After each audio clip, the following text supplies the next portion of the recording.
All right.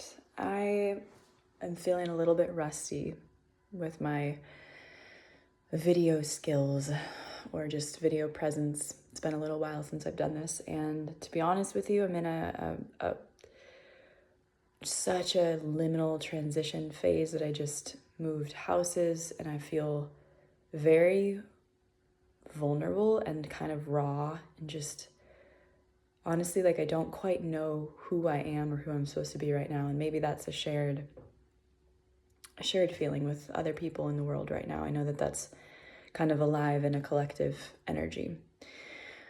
But I just moved to a new home yesterday and I'm sitting here in the living room on the floor because I have no furniture yet.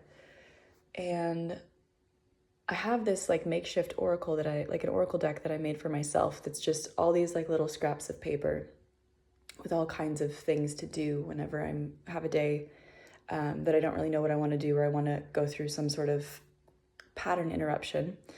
I have different jars for like activities, things to contemplate, like tasks that need to get done, people and places. So I can makeshift and pull a bunch of them. And my partner inspired me because he has his own oracle deck that he uses in a similar way. And today I pulled one that said record. And I was like, okay, I'll focus on my podcast because I want to record my next episode. But when I went to write, it didn't feel like the script of that was ready yet. So instead, I felt called to do a video on what has just not been working in life lately. Excuse the background noise. It's my pump for the hot water. So I'm a 3/6. My design is to be here, to be a martyr and a role model.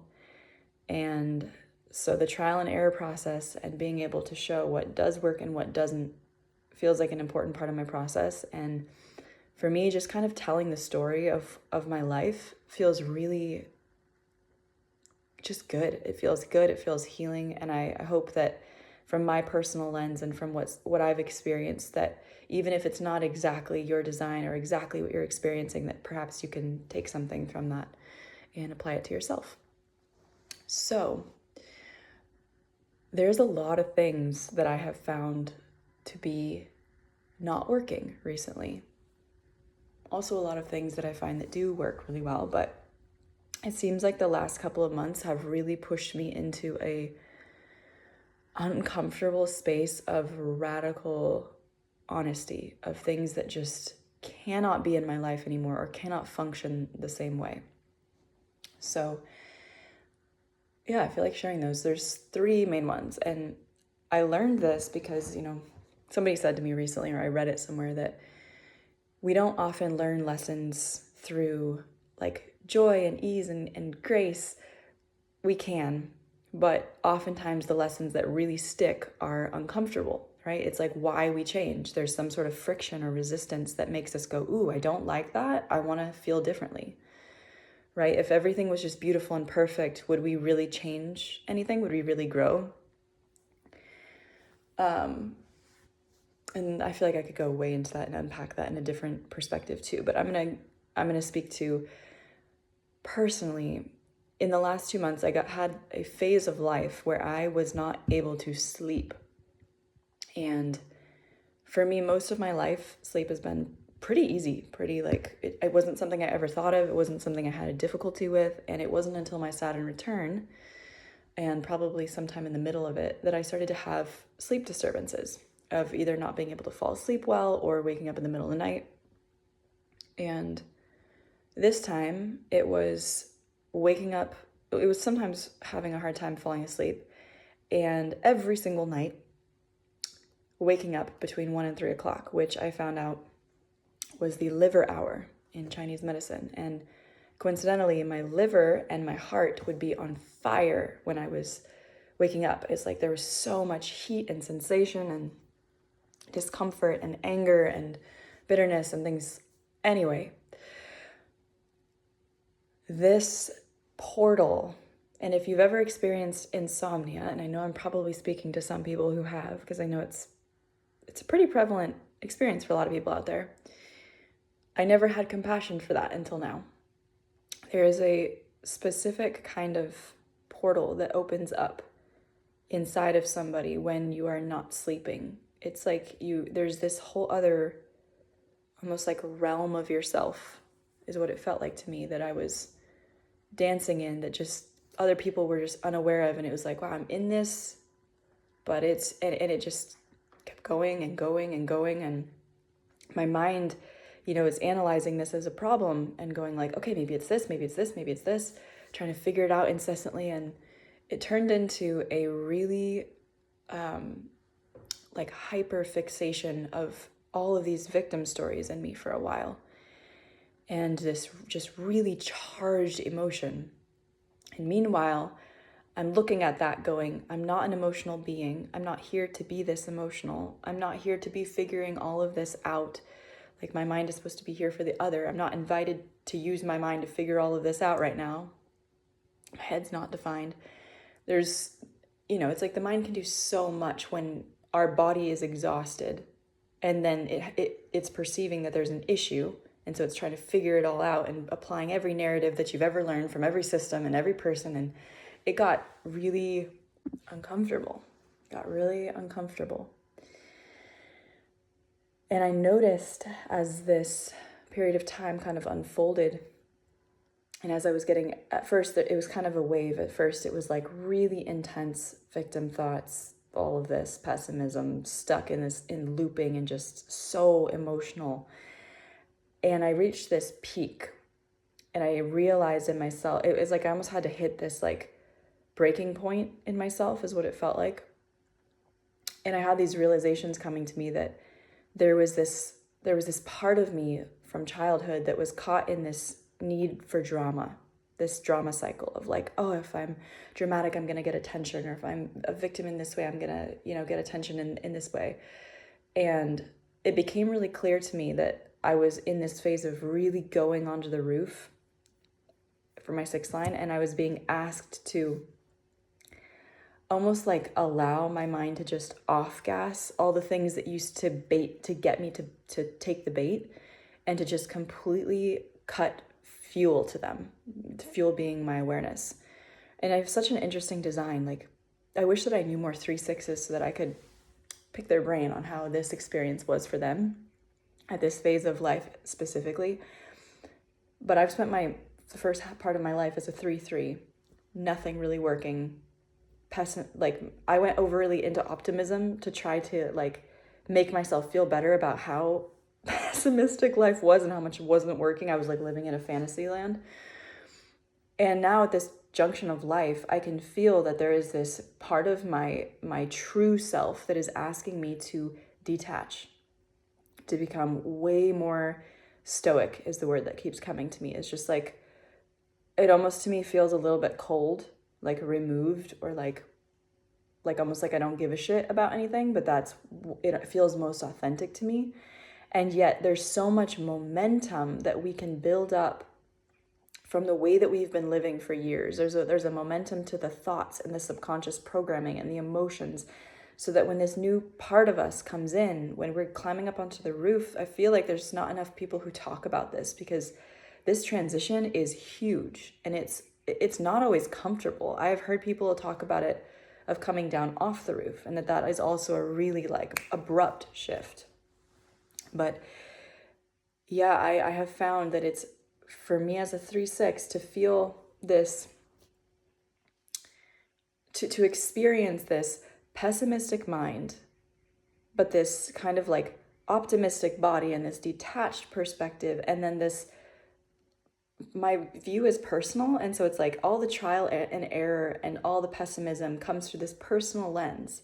But then something in me that feels like the most me, but it's not my definition, is asking me to detach from all of that personal chaos. It's really hard to put that into words, but anyway, this season of not sleeping was asking me to radically remove my fuel of awareness from all of these victim stories, from all of these drama cycles. And that is so much easier to say than to live it. And that was a very lonely, isolating time for me. because all of the parts of me that were impulsively wanting to reach out and to ask for support and to get attention from it or to whatever. And so I'm not saying that people shouldn't ask for support there, so I hope that isn't taken the wrong way, because my lesson in this was self-regulation. My message in this was to not milk things in the way that I would normally milk it, by talking a lot about the problem and getting attention from all of the problems that I was having.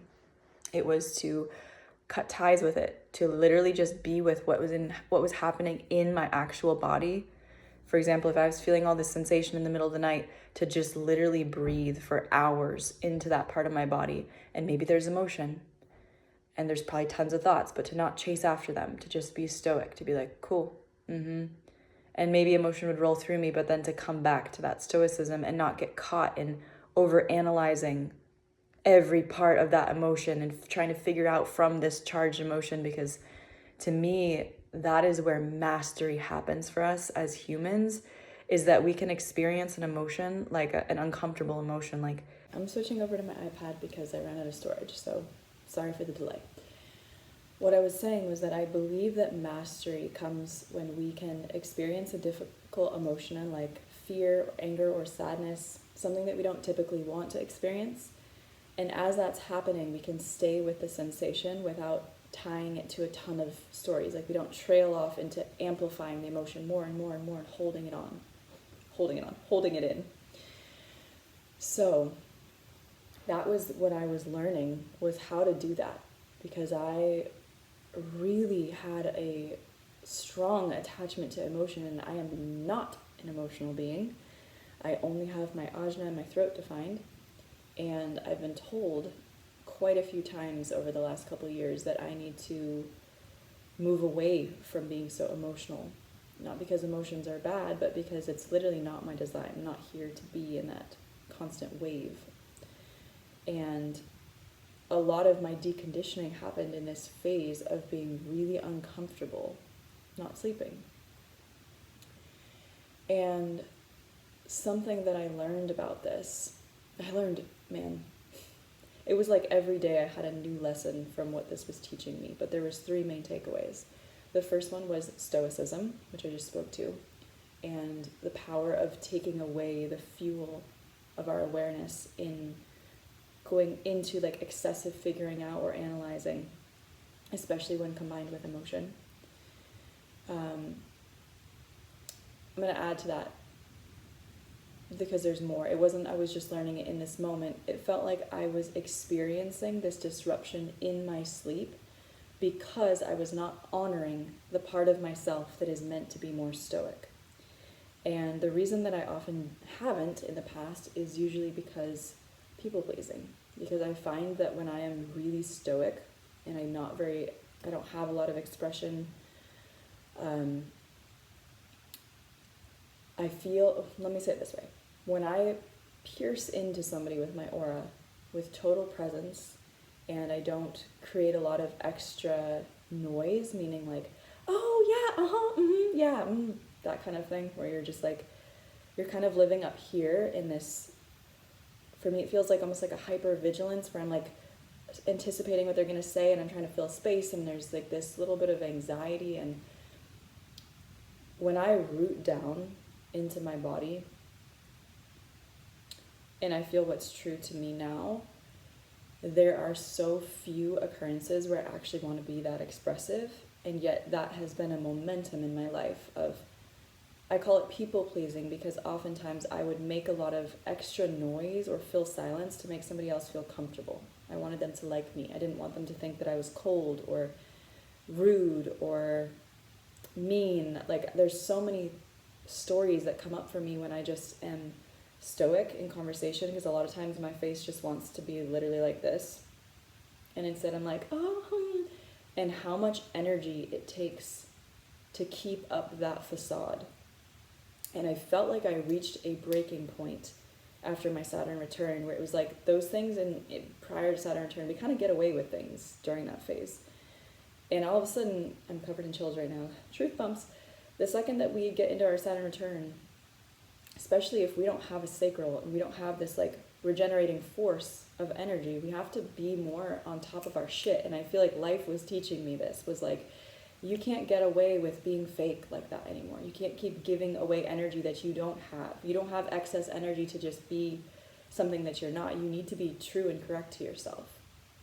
And fine, if you're not going to do it, you're not going to listen, then you're not going to sleep until you learn. That's what it felt like. If my higher self, my true self, had a voice, self that is beyond just my conscious mind, but the full authentic me had a voice, that's what it would be saying to me. It would be like, look, lady, you haven't been listening. You haven't been integrating what you know you need to do. And so, my cat's here, I'm going to make it a little bit more difficult for you so you listen. So that was a huge wake-up call for me. It was like, I finally was like, fuck, that's not working. It is not working for me to overly extend myself in expression that doesn't feel natural, or to try to come off nice, to try to come off palatable to people, to try to not trigger people with my aura. That's not going to work. It's an energy leak. And then, so the stoicism, that was the first big lesson for me. Detracting the fuel of my awareness from all these victim thoughts and stories and just remaining detached. And doing that also within conversation. And I guess I'll just say this really quickly. If you're a projector, maybe there's some projectors watching this, maybe there's some mental projectors watching this, you may notice, like I do, that your aura can trigger people very easily. And sometimes that triggering is, it's like you're being invited in, and that trigger is natural. And sometimes you're triggering people because you're talking without being invited, right? And that just doesn't feel comfortable to them, so they might feel annoyed with you. And that might be kind of well-deserved because it doesn't feel good when we do that. And I have found that the more I work on myself through my biomechanics and clear things out of my body, the more sensitive my aura becomes, and the more sensitive I become to how other people receive that aura. So I can, as a mental projector and being in tune with somebody else as the environment, also have an completely open G center and feeling cognition. So I feel everything when I'm with somebody, and I'm learning to see that as a superpower and not as a curse, because that is one thing that I have been in victim mode in the past, and I'm trying to reframe that, because it is a superpower. It really is. I wouldn't trade that for anything. It's fucking awesome. And when I am with somebody one-on-one, and I'm just here, I'm just present, I'm not lost in my mind, I'm just experiencing sensation. When I'm fully focused on another person, I pierce into them and I can feel so much happening. And most people in the world are pretty fucked up and dysregulated. It's just the truth.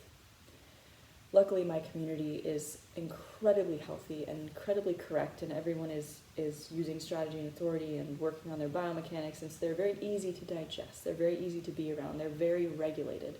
But when I go out into the normal world, and I have that contrast of talking to somebody at the grocery store who's avoiding all this shit in themselves and afraid because they're watching the news every night, when I get in aura with that, when I'm really present, I pick up on all of it.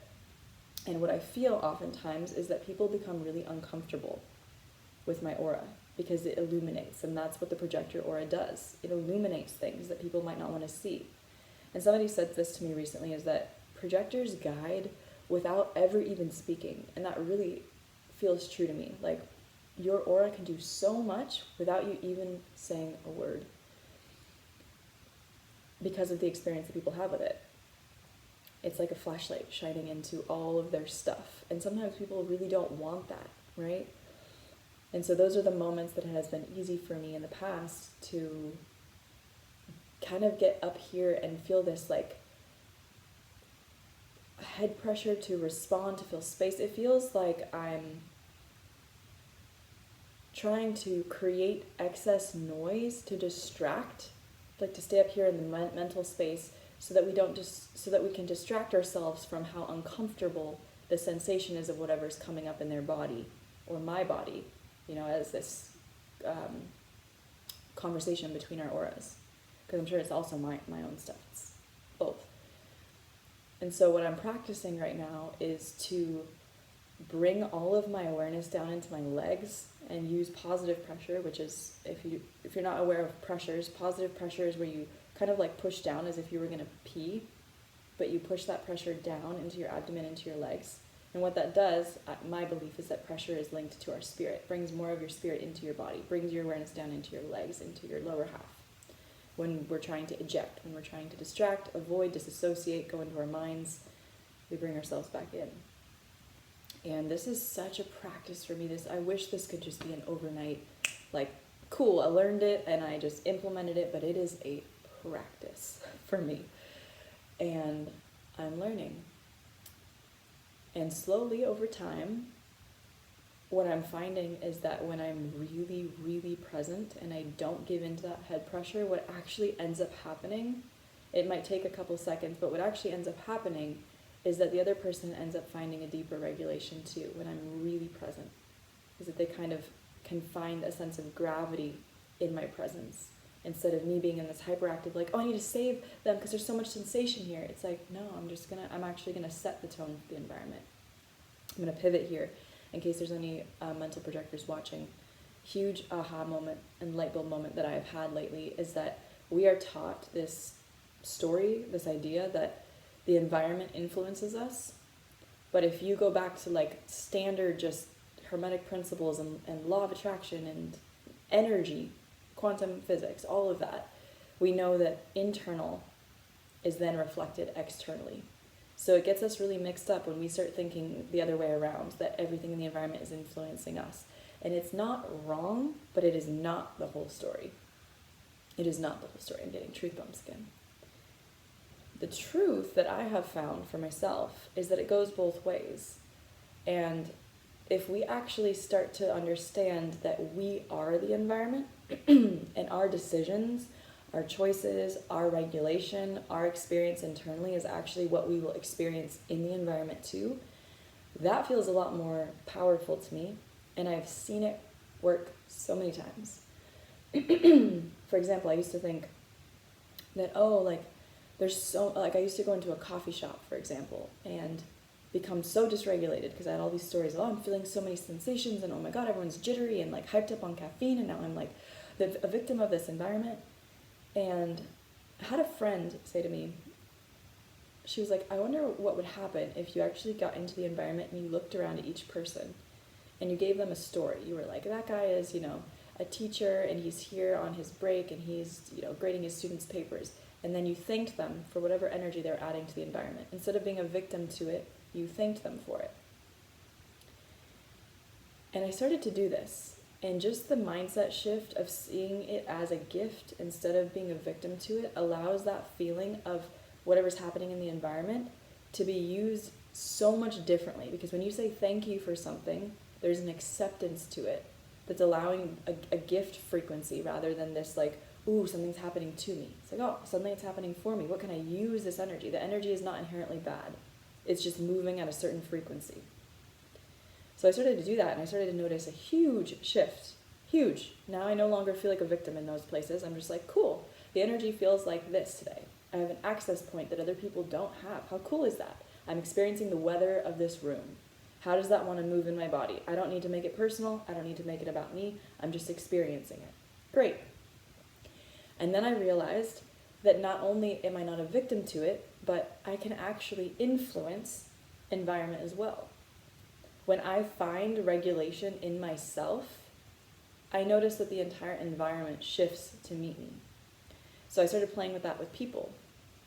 When I'm talking to somebody, instead of being like, oh, they're so dysregulated and they're so off and they're so incorrect and I'm experiencing all that in my body, instead I try and practice with, can I find regulation in myself with them? Can I regulate? Can I ground? Can I come into a deeper space in my body? Can I let my voice come from a lower space in my body than up here in my head? Can I ground into my legs? How present can I become with this person? And when I move into that perspective, I can feel that that regulation extends into the environment. So just a fun thing to play with if you are a mental projector. Okay, moving on to the second thing that I learned in my sleep deprivation phase. Silence. And just to say here, I have had people telling me the 3 things in this video that I needed to do for the past 2-3 years, and I had been so stubborn because it felt like somebody telling me made me not want to do it, because it didn't feel like it was coming from me. And maybe you've experienced that. Even as they were telling me, I was like, yeah, I get it. That makes sense. I'm going to implement. But there was something in me that it wasn't clicking as if it was my own discovery. You probably have all had, we've probably all had experiences like that where you tell a friend or a family member or partner something that you're seeing, and it's so obvious, and then it's later on, years down the line, and they finally implement it, and it's because they had to come to it on their own. We're all just in our own rhythm, our own timing. But I was really stubborn to a couple of these things, and this next one is silence. I actually did a video a while back on here around silence and the power of silence, but you know what? I did not integrate it fully. I started to play with it, and I saw the power of it, but it was like I was flirting with it. It was like I wasn't fully on board. And again, I learned that when we don't honor aspects of our design, especially if we're a non-energy type, especially after our Saturn return, life will kick us to make us listen. Whatever way it is, through sickness, through losing something that means a lot to us, it will shake us until we listen. And we do a lot to try to avoid hitting rock bottom, or the dark night of the soul, or the whatever. But anybody who has been to their own dark night of the soul or many tower moments will tell you that is where you gain yourself. If you're constantly avoiding collapsing completely, or you're trying to hold back from completely just decomposing at some point in your life, that's actually where the magic can happen. I don't mean hang out there and get depressed and stay there in a victim state, but life will bring us to moments that are the tower moment, and in it sucks, and yet something in you, this spark of something greater than you, ignites, and it just takes over. That is what I felt during this phase of not sleeping. It's like I reached this breaking point, and all of a sudden something just surrendered in me, and I was like, okay, God, spirit, universe, whatever, I realize I'm not in control here, that whatever I'm trying to do isn't working, that whatever I'm trying to fight isn't working, so I'm at the mercy of you. And there's a place of decomposition into ourselves that gives birth to so much more light. And I don't just mean that in a woo way. There is a light inside of us that we access only through going into our darkness, only through meeting that threshold where we don't think we can handle anymore. And that is what happened to me during this phase. I was like, I can't handle anymore. I remember screaming to God on my knees a few different times, just being like, what do I need to do? Send help. And this understanding came through really clearly one night. It was it was stoicism, silence, work for me. Doesn't mean it's for you. 3 things that are a part of my authentic design: stoicism, 6 line, and martyr, both. And also just being a human. A lot of times we are actually probably want to be stoic, but instead we aren't because we're trying to be nice. So that can be applied to anybody. But stoicism. Silence, huge part of who I am here to be. And I had this really cool download about this yesterday. I'm going to see if I can bring it through. We think of silence as this thing, like, oh, I'm being silent. But if you think about what silence actually is, how would you define that? It's an absence, right? Silence is this absence of stuff. It's absence. We think of it as an absence of sound, but silence is like, it's really a spiritual thing, and I wish I could describe it better, but it's like the space that holds everything together. It's spaciousness. So this was a really cool download, at least for me. I thought of my design and how it's mostly space, right? I only have 2 centers that are defined. I'm one of the most spacious of designs, except for maybe a reflector. And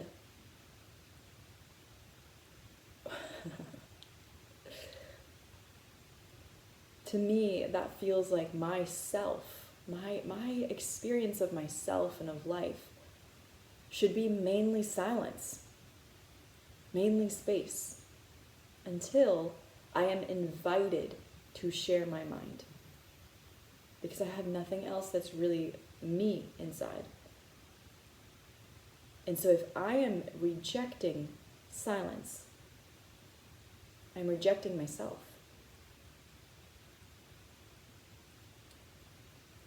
And the way that we reject silence, similar to the Stoicism thing, is we're giving energy to things that we're saying that more than likely are conditioning patterns that we don't even really want to be saying. And that, for me, was the case. It's like, why am I speaking in conversation when nobody asked me to say that thing? Why am I reaching out to somebody based on a mental thought when, like, there's been no invitation? And so this phase has taught me not only that silence is so much of who I am, but it is pretty much, that is my strategy, is the way that I'm seeing it. You could say waiting for the invitation, but waiting implies that we're like there, like thinking about the future. We're like, oh, I'm waiting for this thing to come, and I don't really like that. I don't really like that. I don't really resonate with the waiting word very much. But what about just silence? What if my strategy is silence? And in that silence, when something comes to prompt me, when that invitation does come, to use my mind, to use my voice, to use my definition, to provide me with an energy, instead of me trying to conjure energy like a fucking manifester and use energy that I don't have, right? That was another reason why I wasn't sleeping. I'm trying to use all this energy, but from where? To me, that feels like debt. That feels like Saturnian energy. Like, I'm borrowing and borrowing and borrowing energy that I don't have, and all of a sudden I have all of this debt that I can't pay back. System, like, we see in the world what happens when people have a ton of debt that they can't pay back. Systems stop functioning. Same thing goes for our bodies. If we're in this karmic debt, where we're constantly borrowing energy that's not our own, eventually the system's not going to work. And because that feeling of silence from not your own energy is kind of like a hyperactivity, because it's coming from the mind, it's coming from pressures, it's coming from not yourself, it's going to create dysregulation, probably adrenal fatigue, sleep disturbances, and a lot of bitterness, liver. So those were the first 2. The last one here was another thing I was being very, another one that I was being pretty stubborn about. Oh my God. You know you've been watching it all. I'm loving me anyway. He's a reflector, and he reflects the shit out of me, which has been amazing and also sad in moments where I am not functioning so well, because he reflects that anxiety or whatever's going on in me, which also gives me more encouragement to do better. So the last one is work, which is paradoxical, because you hear that projectors are not here for work. And that was such an, human design is awesome. Like, I'm here talking about so many parts of design, there's also, I wouldn't say flaws. There are also ways that our mind and our ego can latch onto systems and really limit us. Where it's not the system itself, but the way that our mind can use it can be really limiting. At least for me, it's like my mind can take that and be like, oh, I'm a projector, not here to work. And it used that combined with this stubbornness in myself and this like laziness of just being like, I want to be in my artistic feminine flow all the time, and I was here to just follow my dreams and not have to work, and I was really in that mentality for a long time. I also lived abroad for 3 years in spiritual communities that were very dysregulating and ungrounded, and developed a lot of belief systems that just did not work. And I wouldn't trade that season for the world. It taught me so much. And there was a lot of beautiful and fun parts of it, but it did not work in terms of creating functionality and correctness and health in my system and in my body. So I am a paradox, as we all are, and I am a Capricorn rising.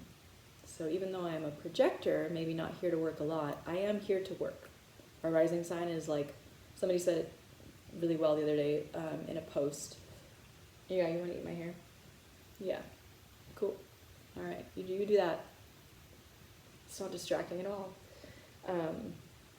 Somebody said that our rising sign is like our soul, and our sun sign is more of our ego and our heart, inner child. And Capricorn rising is one that I know exists in me, but I have not fully embodied it. At least not for a while. There have been seasons of my life that I have been working a lot more. But the last few years I have not. And it's been probably like a year since I've had a job, like a clock in, clock out job. I've had other small side jobs and projects in art and babysitting, and I ran a girls group, and I do property management with my sister, and I do other stuff. But a consistent job and something that like challenges me, that actually feels like work, it's been a while. And that was another thing that people kept telling me, that my like partner, one of my best friends, they were telling me for the last year and a half, I think it'd be good for you to get a job. And it wasn't that I didn't try, but it was that there was an energy of resistance in me because of this story that I'm not here to work, and because of this feeling that other people were telling me that I should, and that didn't feel good, even though they weren't. They were doing it out of love. But the way I was perceiving it was like, you should, and didn't feel like it was coming from me. And all of a sudden, this hit me really hard. And actually, it wasn't even just the sleep thing. It was a little bit before that. I just started to feel like, man, when we don't have a lot of consistency in our chart, and we don't have like specific routines to ground us into objective reality, I personally feel really ungrounded from that. And all of a sudden, during this time period of the sleep stuff starting to happen for me, I had all of the things in my life that created consistency fall away. And I had like 3 or 4 things that were creating like a schedule for me that I could anchor to. And it was like I needed to have all these awarenesses, all these like aha moments through this portal that I was in of like, oh yeah, the rest of the world goes to sleep and I'm still awake and I'm here with my body and I'm here with my mind and I can't escape it, and I'm just going to have to think about these things and feel through these things and have all these epiphanies of the things that are just not working unless how would I say that?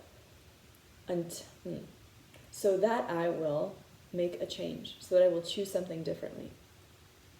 So that has been my personal experience over these last 1 to 2 months. I probably started having sleep disturbances and issues with sleep right around the time that I stopped working at my last job. I just didn't fully put it together, or I just was not listening. I was pretty deaf to people's insights and suggestions, and I thought that the work that I was doing was enough. And I'll give a little bit of a 6-line view here, because I always like to give the paradox. I'm trying not to I'm trying not to fall too far into the pessimistic side of what didn't work, and also not too far into the everything's perfect and I don't need to correct anything, because it's really interesting to have a 3-6. And I think that when you can balance those two, it's really healthy, but I'm still learning that. So I'll give a little bit of the 6 line. The 6 line was that this period of time taught me so much about my design. Oh my God, man. There was something else that I wanted to touch on here that I learned that was really powerful. What was it? Oh yeah. During this phase of not working and being stubborn and not listening, there also was gifts in there. There was things that I learned about myself, even if the rest of the world or the people around me were like, what the fuck? Why don't you just get a job? Why don't you just be quiet? Why don't you just be stoic? You know, why don't you just do all the things that other people can see so easily in you? But for whatever reason, something in me wanted to trial and error this to the point of it getting really uncomfortable. And within that phase, what I did learn was the importance of plugging into invitation. And this was actually a season when I learned how to create structure for myself. That was the first time in my life that I had a consistent structure that I built and showed up for that wasn't a job. It was like, okay, I'm going to go to the cafe, I'm going to get into my environment on these 3 days of the week, and I'm going to work for 2 hours. And I'm going to not have distractions for those 2 hours. And I'm going to work on the things that are these really big dreams that I've had. And that was what I filled my time with for these last these last like 2 years, but specifically these last couple of months, was that I really genuinely decided to take my dreams seriously. The big dreams, like the things that have come to me where I pushed them away and was like, no, I couldn't possibly do that. Who am I? It's too big of a project. It takes too long. I don't have the stamina or the energy or the creativity to make it as perfect as it is in my mind. And I took action on those dreams, and I started to actually put energy towards them. And so for me, it was really easy to say, oh, I don't need to work because I'm working on these things, and this is so much more fulfilling. This is so much more real. And what I learned from an amazing conversation and kind of pep talk from my boyfriend pretty recently was, man, I had this really limiting belief in my mind that like everyone who's just working on their dreams should just get paid to work on their dreams, and they shouldn't have to work because the world would be a better place. And he broke this down for me in a way that was like the most incredible and grounded form of masculine support. And it was what I wish that I could have gotten from my dad when he was alive, when I was younger. And I think my dad wanted to say it, but just didn't know how to, or didn't come across lovingly. And it was basically the idea that if that actually was the case, if everyone was just paid to do what we love and be creative, so many systems in the world wouldn't work, and we would still owe tons and tons. We would owe even more money and be even more debt because people don't have great follow-through. People might start things and never finish them and just end up relying on the system of like, oh, I'm just going to be on unemployment, or oh, I'm just going to run an inheritance or whatever. And the jobs that actually need to get done to make society work and function, the ways that we need to contribute to each other, would all just kind of fall apart. And I realize in that that's what I'm craving, is not just to be working on my dreams, but that may pay off one day in the future when I finish those things, that maybe I have a big audience to share my book with, maybe I have an audience to share my podcast with, and maybe that ripples out in a really cool way. But while I'm building those dreams, it is a form of self-love to myself to also work and add value to society in some way, to contribute something to society, other than just focusing on my dream by myself. Because just because something could contribute someday doesn't mean that you're experiencing the level of self-worth and value that comes from contributing now. And not to mention, for me, I feel my root chakra is so connected to, security, stability, like the things that I'm doing for myself in the objective, real world. So when I'm not working, and sure, I'm receiving money every month that covers my bills, but it's not a huge amount. There's something about that, the security and the sense of not really contributing to society, that really disrupts the body, the system. I think, Miko, Just dropped your crystal on the ground. I think of it this way. I think everything is like a tool, including us. I think that I'm like a tool. I think all of us have a design. Like one person's design is a tool to be used in one way. For example, a projector is here to see. So they're going to be a tool that's used for specific things in life to see things for others. They contribute a specific use in the world. So when we're not being used as the tool that we're here to be used as, when we're not contributing, we kind of feel a little bit worthless. And it's not that we are. We're never actually worthless. We're innately worthy and abundant and, like these spiritual things that people say. But it's one thing to say that, to be like, oh yeah, I'm abundant and my birthright is... I don't even know, because I don't follow all these belief systems anymore. But I used to have all these beliefs that like feel good to think them, but they don't really translate. Like telling yourself that you're innately worthy, and yet you don't really feel like you're adding a sense of worth to anyone's life. For me, it's like it created a disconnect. And so what I'm realizing now, as I've been searching for jobs, is that I actually really want to work. I don't need to, I don't have to, I actually want to. I really want to wake up in the morning and go add value somewhere, and I don't even have to be a guide in the way that my mind thinks. Like, I think that we become, our energy as projectors becomes a guide, even if we're not trying to do it, especially in our silence. It coaxes things out of people, it coaxes invitations to us out.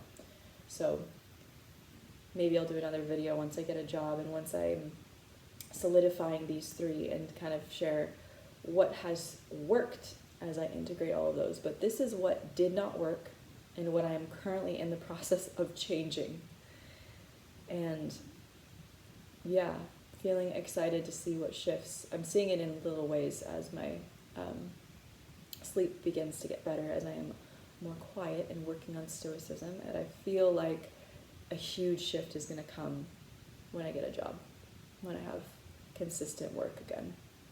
So I hope you enjoyed this. I hope you took something from it, and maybe I'll see you in another one soon.